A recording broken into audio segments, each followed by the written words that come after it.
നിങ്ങളുടെ favourite shows ഇനി ഒരിക്കലും മിസ്സാവില്ല. ഇപ്പോൾ C5 കാണും നിങ്ങളുടെ ഫേവറേറ്റ് ഷോ തികച്ചും സൗജന്യമായി.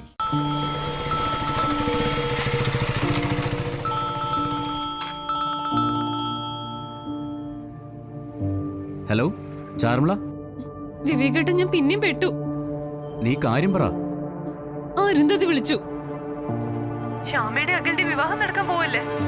അവിടെ വിസ്മയെ പാടാൻ വിളിച്ചത്ര. വിസ്മയ്ക്ക് വേണ്ടി ഞാൻ പാടണോന്ന്. പാടണം. ദേ വിവേകേട്ട, ഞാൻ ആകെ പിടിവിട്ട് നിൽക്കുവാ. വിവേകേട്ടൻ എന്ന നടുക്കടലിലെ കൊണ്ടിട്ടേക്കുന്നത്. ഞാൻ എല്ലാവരോടും വിളിച്ചു പറയും. ആ ജഗന്നാഥനെ കുറിച്ച് ഞാൻ അന്വേഷിച്ചു. ആള് വിചാരിച്ച എന്നെ തീർക്കാൻ പോലും പറ്റും. നീ കിടന്ന് കരയാതെ. ഞാനും അഖിലൊക്കെ നിന്റെ പുറകില്.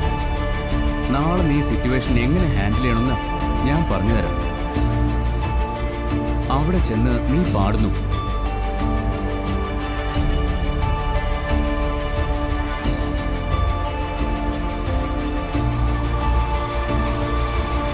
ഓക്കെ.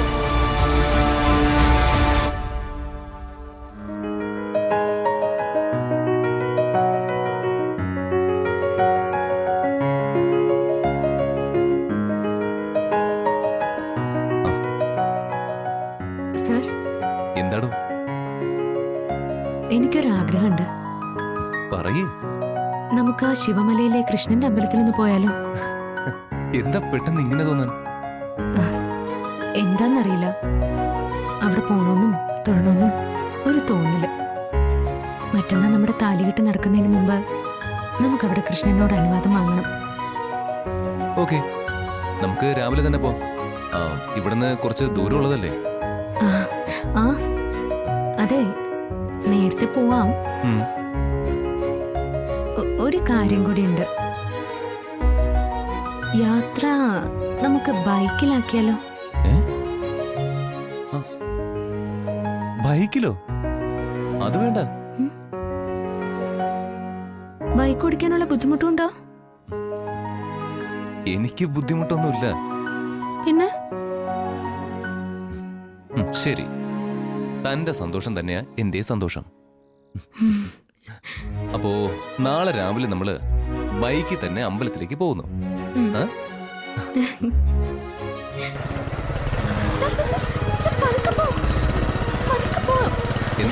എനിക്ക് പേടി. പതുക്കെ പോ. പതുക്കെ.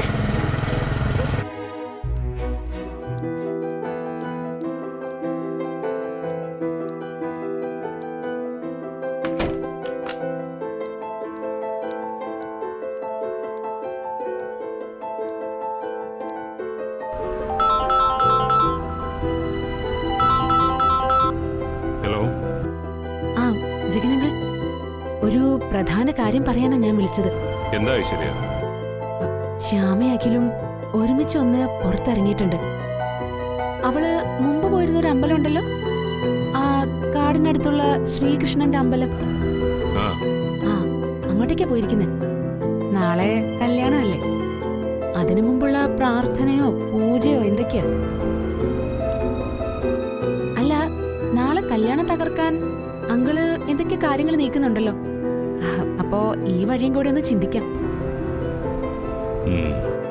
കല്യാണ തലേന്ന് പ്രതിശ്രുത വരനും വധുവും വാഹനാപകടത്തിൽ മരിച്ചു.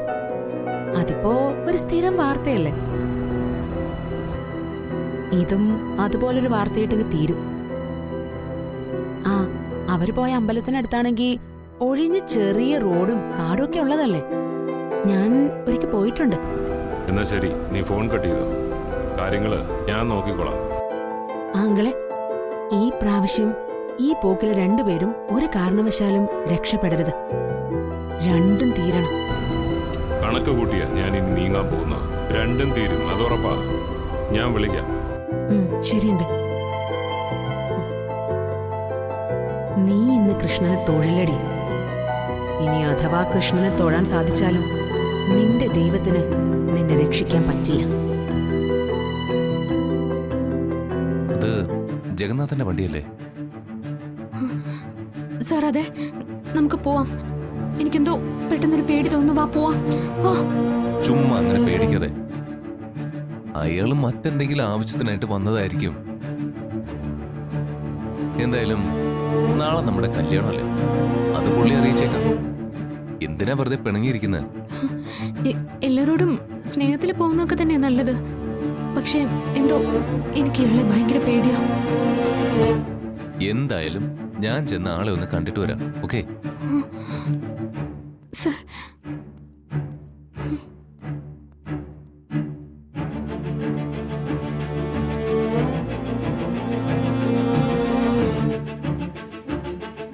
ഇവനെന്തിനാ ഇങ്ങോട്ട് വരുന്നേ?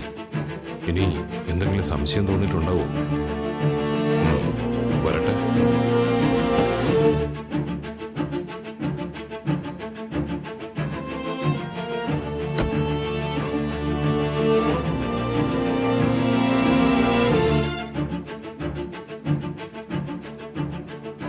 Hi uncle. ഹായ്. എന്താ? അവിടെ ഇരിക്കായിരുന്നു, അപ്പോഴാ അങ്കിളിനെ കണ്ടത്. ജസ്റ്റ് ഒന്ന് വന്നതാ. എന്നുവെച്ചാ സന്തോഷത്തോടെ സംസാരിക്കാൻ വന്നതാ. സന്തോഷത്തോടെ സംസാരിക്കാൻ വന്നു എന്ന് വെച്ചാൽ? എന്നുവെച്ചാ സന്തോഷത്തോടെ സംസാരിക്കാൻ വന്നു, അത്ര തന്നെ.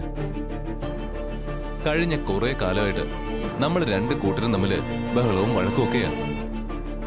അതിന്റെ കാരണം ആരാന്നുള്ളതൊക്കെ ഇനി സംസാരിക്കണ്ട. അഖിൽ എന്താ പറഞ്ഞുകൊണ്ട് വരുന്നത്? നാളെ എന്റെ ശ്യാമയുടെ വിവാഹമാണ്. അങ്കിൾ അറിഞ്ഞാണല്ലോ, ഒരു താലി കെട്ട് അമ്മയ്ക്ക് വേണ്ടിട്ടാ. നാളെ മുതൽ ഞങ്ങള് ഒരു പുതിയ ജീവിതത്തിലേക്ക് കടക്കാൻ പോവാ. അപ്പോ എല്ലാ തരത്തിലും പുതിയ ജീവിതം ആകണ്ടേന്ന് കരുതിയിട്ടാ ഇപ്പൊ ഞാൻ അങ്കിളിനോട് സംസാരിക്കാൻ വന്ന. ഞാനും ശ്യാമയുണ്ട്. ദേ അവിടെയുണ്ട് ശ്യാമ. ഞാൻ ഇവിടെ ഒരാളെ കാണാൻ വേണ്ടിട്ട് വന്ന. അയാൾ വരാനായിട്ട് കുറച്ച് വൈകും. എന്തായാലും ആ വൈകല് നന്നായി. അതുകൊണ്ടാണല്ലോ ഇങ്ങനെ ഒരു സന്ദർഭം കിട്ടിയത്. അഖില് പറഞ്ഞത് ഞാൻ അംഗീകരിക്കുന്നു. പഴയതൊക്കെ നമുക്ക് മറക്കാം. പരിഭവങ്ങളും വഴക്കുകളും ഒക്കെ നമുക്ക് അങ്ങ് ഉപേക്ഷിക്കാം. ശ്യാമയും കൂടി വിളിക്കേ. ശ്യാമ, ഇങ്ങ് വാ. എന്തായാലും നിങ്ങളുടെ സന്തോഷം നിറഞ്ഞ ജീവിതത്തിന് എന്റെ എല്ലാവിധ ആശംസകളും. Thank you uncle. ശ്യാമേ, ഞാൻ അങ്കിളിനോട് സംസാരിക്കായിരുന്നു പഴയ പരിഭവങ്ങളൊക്കെ മറക്കണമെന്ന്. പഴയ പരിഭവങ്ങൾ മറക്കാമെന്ന് ഇനി പറയണ്ട. നമ്മൾ മറന്നു കഴിഞ്ഞു. സന്തോഷത്തോടും സമാധാനത്തോടും കൂടി നിങ്ങൾ ദീർഘനാൾ കഴിയുക. സത്യത്തിൽ ഇത് മുൻകൂട്ടി അറിഞ്ഞിരുന്നെങ്കിൽ ഞാൻ എന്തെങ്കിലും ഒരു സമ്മാനം കരുതുമായിരുന്നു കേട്ടോ. സാറിന്റെ നല്ല വാക്കുകൾ തന്നെയാ ഏറ്റവും വലിയ സമ്മാനം. എന്നാലും പ്രതീക്ഷിക്കാത്ത ഒരു സമ്മാനം തരാൻ ഞാൻ ശ്രമിക്കാം. ഒരു നല്ല സമ്മാനം തന്നെയായിരിക്കും. ഓക്കെ അങ്കിൾ, എന്നാ ഞങ്ങൾ ഇറങ്ങട്ടെ. ആയിക്കോട്ടെ. നിങ്ങള് ശിവമലയിലെ ശ്രീകൃഷ്ണന്റെ അമ്പലത്തിലേക്കാ പോകുന്നത് അല്ലേ? അല്ല, അത് അങ്കിളിന് എങ്ങനെ മനസ്സിലായി? ഡൗൺലോഡ് ചെയ്യൂ C5 ആപ്പ്. കാണൂ എല്ലാ എപ്പിസോഡുകളും സൗജന്യമായി.